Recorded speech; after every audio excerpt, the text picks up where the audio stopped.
আপনারা জানেন যে আমাদের প্রবাসী ভোটার আমরা অ্যাপটা লঞ্চ করতে চেয়েছিলাম 16ই নভেম্বর।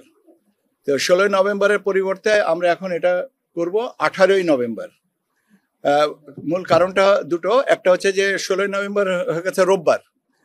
রোববার তো বিশ্বের অধিকাংশ দেশেই আর কি সাপ্তাহিক ছুটি, কিন্তু আমাদের এখানে তো আমরা কাজ করি। তো সেটা বিবেচনা করে দেখা গেল যে এটা আমাদের 18 তারিখ করলে জিনিসটা ভালো হয়। আর এর সাথে আরো একটা জিনিস আছে যে 18 তারিখ আমরা আমাদের চূড়ান্ত ভোটার তালিকা প্রকাশ করব।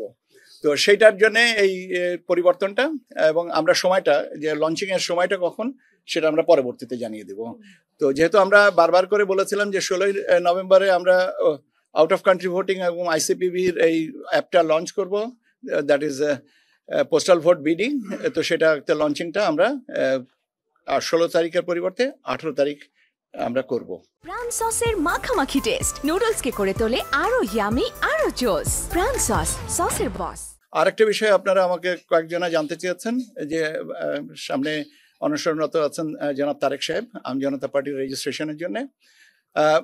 আইনগতভাবে আমরা যেটুকু আমাদের দিক থেকে বলার আমরা সেটা বলেছি চিঠির মাধ্যমে। এখন ওনারা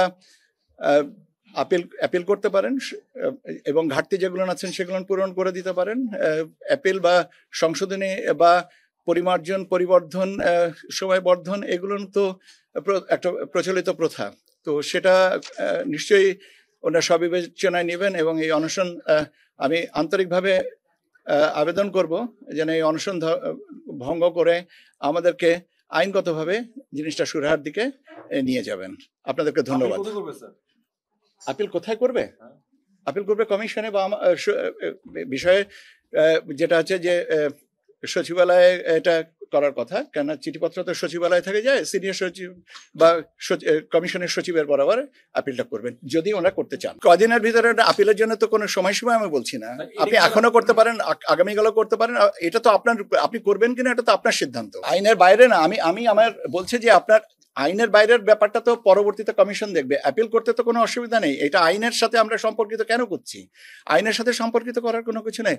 একটা নামঞ্জুর করা হয়েছে কিছু শর্তের আওতায়, এবং ওনারা কিছু কিছু জায়গায় ওনারা বলছেন যে আমরা এটার সাথে একমত নয়। ঠিক হতেই পারে, সেটা পুনর্বিবেচনা, সংশোধন, পরিবর্জন ইত্যাদির জন্য আবেদন করতেই পারেন। আবেদন করলে কমিশন সেটা বিবেচনায় নেবেন কি নেবেন না সেটা হলো পরের ব্যাপার। আমি যেটা বলতে চাচ্ছি যে সেটা হচ্ছে যে সীমিত বা এটা সীমাবদ্ধতার ভিতরে যেন আমরা না আসি, সেটাই আর কি আমার বক্তব্য। আমি তৃতীয়টা দিয়ে শুরু করি। সংলাপের ব্যাপারে আমরা অপেক্ষায় আছি যে আচরণ বিধিমালাটা, প্রার্থী এবং রাজনৈতিক দলের আচরণ বিধিমালার গেজেটটা পেলেই আমরা সংলাপের সময়টা ঠিক করে নেব।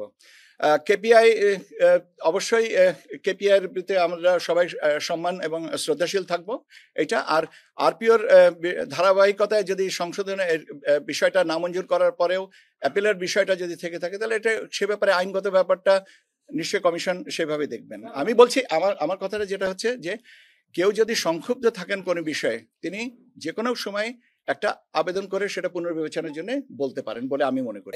এই প্রশ্নের উত্তরটা তো আপনারাই আমার থেকে ভালো জানেন। আর যদি ওটাই যে সুযোগ থাকতো তাহলে আমি আপিলের কথা কেন বললাম?